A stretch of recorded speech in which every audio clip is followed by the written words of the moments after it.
বন্ধুরা তোমরা কেমন আছো? আজকে চলে এসেছি নতুন একটা রেসিপি নিয়ে, মটন কষা। দেখতেই পাচ্ছ আমি মটনগুলো ভালোভাবে ধুয়ে তার মধ্যে পরিমাণ মতন হলুদ দিয়ে নিচ্ছি, আর পরিমাণ মতন একটু নুন দেব, যেটা দেখতেই পাচ্ছ।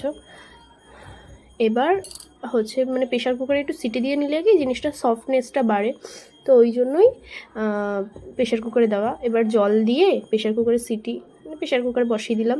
এবার দেখো, টমেটো কুচি, পেঁয়াজ কুচি, রসুন কুচি, লঙ্কা কুচি, তার মিক্সির পেঁয়াজ আলাদা করে রেখেছিলাম। এবার এইগুলো মিক্সি করে নেব, যেগুলো হচ্ছে রসুন, লঙ্কা, পেঁয়াজ, টমেটো।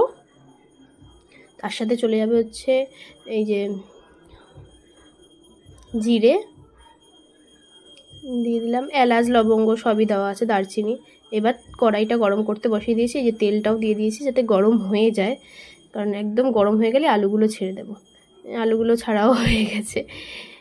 বুঝতেই পারছো নতুন ভয়েস ওভার দিচ্ছি, তো ওই জন্য অনেক ভুল হবে, সবাই একটু ক্ষমা করে মার্জনা করে দিও। পাশে থেকো সবাই, একটু ভিডিওর পাশে থেকো, লাইক করো, কমেন্ট করো, সাবস্ক্রাইব করে দিও সবাই যারা আননোন। এবার আলুটা যখন লাল লাল করে ভাজা হয়ে যাবে তখন তুলে রাখবো, ঠিক আছে?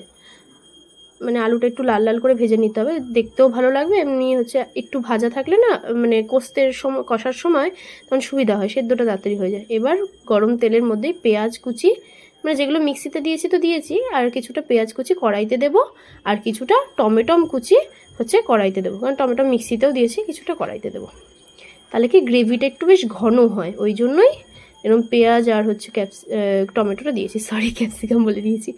মিক্সিতে মশলা করা ছিল সেটাই, ওর মধ্যে খালি নুন, লঙ্কার গুঁড়ো আর পরিমাণ মতন হলুদটা অ্যাড করে দেবো। এবার অনেকে গোলমরিচ গুঁড়ো অ্যাড করতেই পারো। আমি যেমন একটু জিরের গুঁড়ো দিয়ে দিলাম, কেন গাঢ়ত্বটা বাড়বে। এবার একটু জল দিয়ে ভালোভাবে কষাতে হবে। এটা কষতে থাকুক, ততক্ষণে তোমাদের সাথে একটা গল্প করে নিই। আমি পূজা, নতুন ইউটিউবার, সবাই পাশে থেকো। এবার দেখো, কষানোর মধ্যেই খাসির মাংসটা দিয়ে দিলাম, যেটা আগে থেকে সেদ্ধ করে রেখেছিলাম আমরা। এবার ওই খাসির মাংসটা দেওয়ার পর একটু ভালোভাবে একটু কষবে, ঠিক আছে? সেটা আমি আর দেখাইনি যে কতক্ষণ রেখেছি, ওই 10 মিনিট মতন একটু রেখেছি। তারপর হালকা একটুখানি জল দিয়ে একটু জল দেখো, একটু গ্রেভিটা বাড়ছে আস্তে আস্তে। এবার ওর উপর আমি কষার সময় না মিট মশলাটা দিই, ঠিক আছে? মিট মশলাটা দিয়ে একটু ভালোভাবে কষাই, তারপরে লাস্টে আবার যখন ঝোল হয়, যখন জল টল ঢেলা হয়ে যায়, তখন আবার একটু লাস্টে মিট মশলা অ্যাড করি। এই দেখো কি সুন্দর কালারটা এসছে কষানোর পরেও। কষানো হচ্ছে, এবার আমি জল ঢেলে দেবো, পরিমাণ মতন জল দেবো। এবার খাসির মাংস একটু পাতলা ভালো লাগে।